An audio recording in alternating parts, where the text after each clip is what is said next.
One. One. Okay, what's up, guys? I'm making part 2 of this. Yay! Of me not freaking out. Let's just get this over with, cause it's getting to the good part. Let's go. Not letting his eyes break contact with mine. Then it happened. His cold, indifferent expression turned into a menacing, sadistic grin. He was staring directly into my mind, filling me with an extreme feeling of fear and panic. The room faded away. The students, teacher, desks, windows, that goddamn flickering fluorescent light at the front of the class.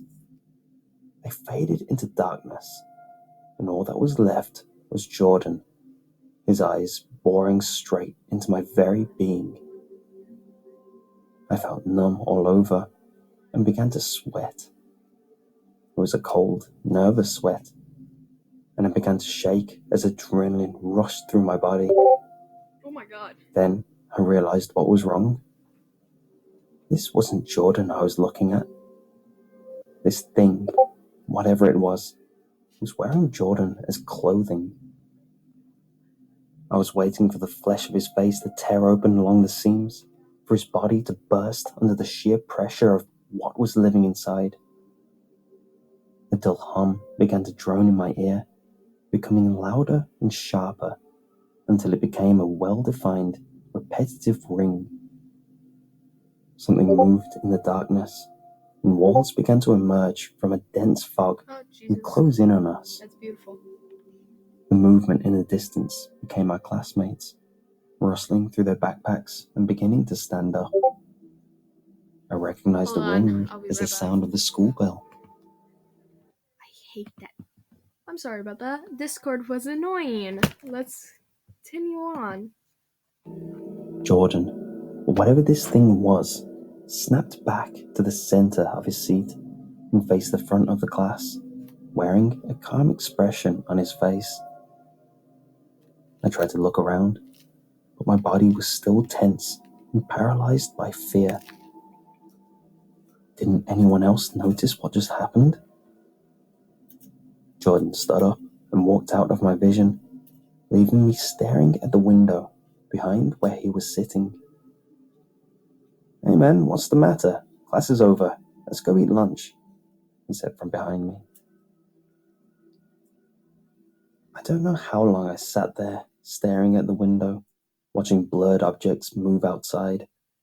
The shock slowly dissipated, and I looked down at my hands. They were shaking, and my palms were cold and sweaty. I stood up slowly, still feeling lightheaded. I took a moment to look around the classroom. It was empty. The teacher had already wiped the board and left. I walked out of the room and looked both ways down the hallway. Jordan was nowhere in sight. I began to grow anxious as I walked along the corridor. Who or what was this being that possessed my best friend? I refused to accept that Jordan was consciously choosing to act like this. One moment is the person I've known for years, and the next, I find myself fixed on the cold, uncaring eyes of another being. It made me sick just thinking about it. I walked out of the main building and felt the warm sun on my face. A cool, refreshing breeze passed by, and I took a moment before continuing to the lunch area. I sat down at a bench, trying to forget about earlier, and wondered where Jordan was. He came out of the office building carrying a lunchbox. He sat down opposite me. "Mom came by to drop off a lunchbox. Let's see what we got here," he said as he opened the box. He pulled out 2 Subway sandwiches and 2 cans of Sprite. "Here's yours, man." He handed me his sandwich and soda. "Everything all right? You look a bit pale." I opened the pop can and took a long drink, which alleviated the uneasiness in my stomach. I opened the paper wrapping around the sandwich and took a bite.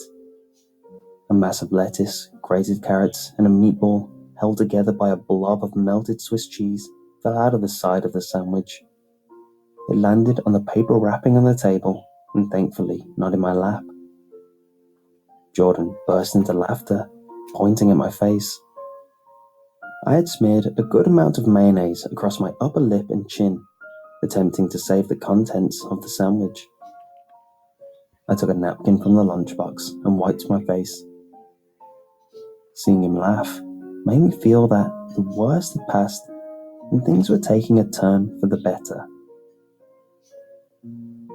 We finished our lunch and tossed the paper wrappers and tin cans in the rubbish bin. As we turned to walk out of the lunch area, Christian, one of our classmates, stood up from a bench near us and lost his balance. One foot remained in contact with the ground as he spun around, arms outstretched, attempting to grab onto whatever he could use to stabilize himself. He latched onto the sleeve of Jordan's jacket, pulling them both down to the ground. While Christian struggled to gain his bearings, I reached down to give Jordan a hand. He stood up on his own and brushed off his pants, leaving me with an empty, outstretched hand. He started walking away from where we stood, not saying a word. I felt unnerved by his silence. Oh God, it's happening again, I thought. I'll be just a moment, dude, he said as he turned around to look towards me before entering the restroom. I sat back down at the bench and waited for him.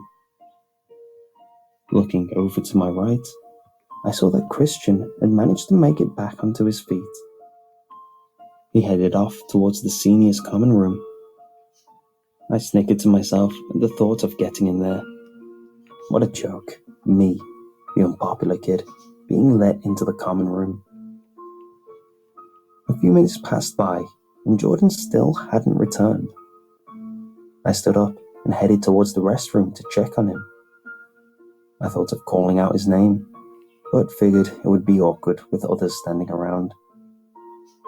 No one was at the urinals, so I checked the stalls. They were all empty. Jordan must have slipped out when I wasn't looking.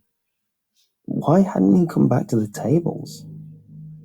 I walked back outside and looked around, finding only a group of preppy students chatting with each other, but no Jordan. I felt nervous as I wondered where he might have gone and what he could be doing. I heard a scream from the hallway to the right, and Jordan's girlfriend came running out crying with two of her friends following her. I ran down the hallway and saw the doors to the common room closing shut. This wasn't good. I opened the doors and was stunned by what I saw. Christian was lying on the floor, knocked unconscious, with a pool of blood forming under his head. Jordan knelt above him, restlessly driving his fist into the side of his classmate's head. I looked up from the unconscious body being senselessly beaten, and every muscle in my body froze. Instead of seeing a furious look on his face, I instead witnessed the familiar malevolent grin, accompanied by a gleeful laugh. I didn't want to believe what I was seeing. I turned around and reached for the door, wanting no more of this.